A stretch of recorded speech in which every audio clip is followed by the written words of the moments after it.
श्राद्ध पक्ष में अपने पितरों का श्राद्ध करना, उनके प्रति श्रद्धा अर्पित करना, इससे क्या होता है? हमारे परिवार के पूर्वज जब प्रस्थान कर जाते हैं तो प्रस्थान करने के बाद जब ठाकुर जी के सन्मुख वे पहुंचते हैं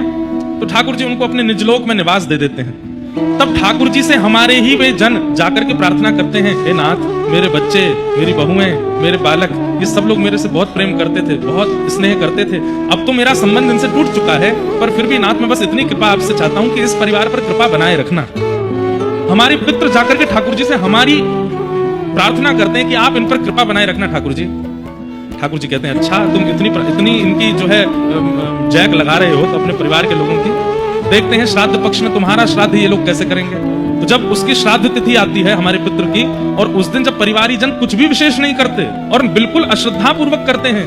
तब ठाकुर जी मंद मंद मुस्का करके व्यंग कसते हैं, देखो तुम्हारे परिवार के लोग क्या कर रहे हैं, कुछ भी नहीं, श्राद्ध के नाम पर केवल खाना पूर्ति जैसी कर रहे हैं, और तुम इन्हीं की हमसे प्रार्थना कर रहे थे कि इन पर कृपा बनाए रखना, इन पर अच्छे रखना, इनको भला रखना।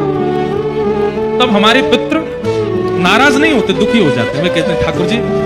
अब तो हमें लगता है कि स्वार्थी थे ये लोग, इनके पास हम रहे, जब तक हम थे तब तक इनका काम था, अब हम आ गए तो अब इनको कोई श्राद्ध का इनके मन में भाव नहीं है, अब हमारा भी इनके प्रति कोई भाव नहीं है, आपको इनके कर्मानुसार जो गति देनी हो वो दीजिएगा, हमारा इसमें कोई योगदान नहीं। इसलिए